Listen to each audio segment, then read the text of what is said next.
Pittsburgh's best sports show is about to begin. Call us or tweet us. We've got things to talk about on the Ireland Contracting Nightly Sports Call. Good evening, everyone, and welcome to another edition of the Ireland Contracting Nightly Sports Call. Bob Pompeani here along with Gene Collier. All you have to do is call 412-575-2600.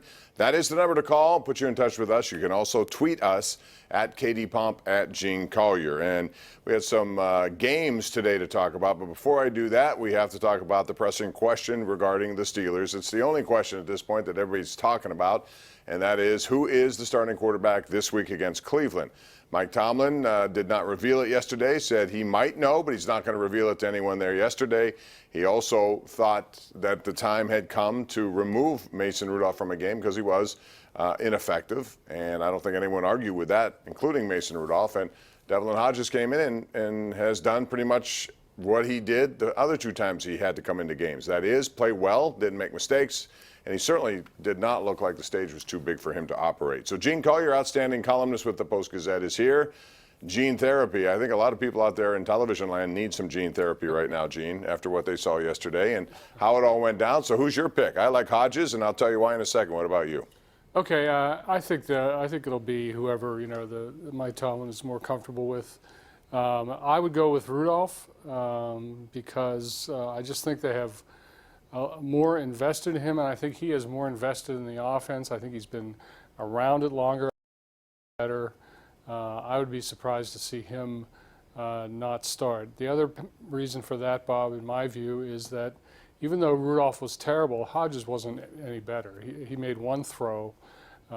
He didn't look comfortable otherwise. He cost them 40 crucial seconds at the end of the game by throwing the ball away when he should have slid or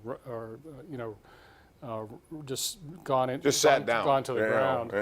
Yeah, right. So, I mean, the Steelers are in a bad place where they have two quarterbacks who don't know how to play yet, but Rudolph knows a little bit better how to play. I would go with him, but all that said, I expect it to be Hodges. I do. Well, I think you're underestimating Hodges based on, you said one throw. I think there were more than that. I thought in that drive it was 2 for 2. It was a 12-yard completion to Samuels. He put the ball right on the money with James Washington. My argument with that is people want to credit Washington, and I understand he had a great stiff arm on Burnt Weekly Web, BW, and he made that into a touchdown play. However, Rudolph was so inaccurate yesterday. He was bouncing the ball before people. He was overthrowing everybody.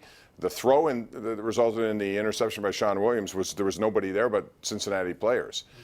He put it where he had to, which created the yak yards for James Washington. If it's behind him or if it's someplace where he has to stop his route, someone will tackle him. So the importance of accuracy, I think, is something that Devlin Hodges has done well. And I've seen him in a game where they absolutely had to win against the Chargers. They were 1-4 desperate. He did what he had to do to manage it. 7 of 9 against the Ravens when he came in. He was in a tremendous pass to Juju Smith-Schuster, who fumbled. They could have won that game in overtime. He hasn't shown me that he can't handle the situation. I don't expect him to win games, but I don't expect him to be inaccurate and lose games. Mm-hmm. But you have a short memory, Bob. Mason Rudolph has had some really good games for this team. He has, but not recently. Okay. I give up. You win. No, I'm just saying. No, really.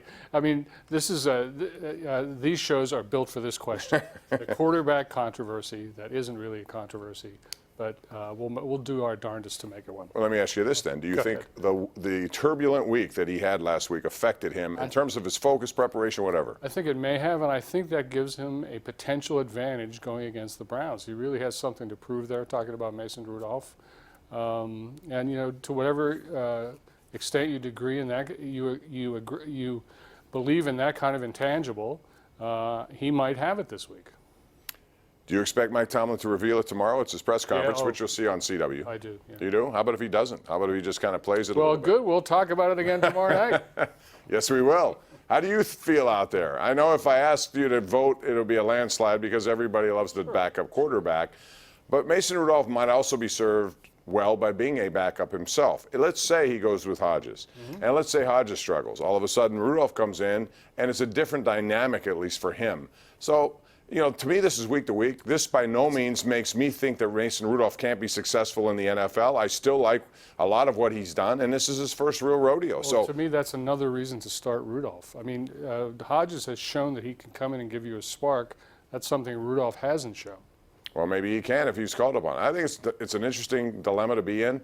one thing we certainly would agree with, I don't know if you do, but I do, Cleveland should be favored in this game, and they are for the first time in 30 years. Yep. They have a better team. Plus, they just beat them in terms of right now, in terms of what they did to them 2 weeks ago. So I think I understand that one. Sure. All right, Pitt played tonight, the basketball team, and they got a win. And it was a good win against a team that has a program that at least you recognize. It's not some school that's inferior you've never heard of.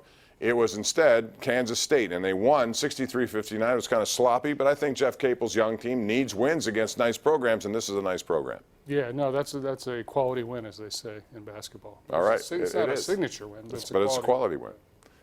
It's down in Fort Myers at their tip-off tournament, so they'll stay there on Wednesday and play the winner of Northwestern, and forget who they're playing. Somebody else with Somebody else, name. right. Yeah. Anyway, Penguins also won tonight. We're going to talk about them when we come back, and your calls are on the way at 412-575-2600. Who do you like, Duck or Rudolph? Next.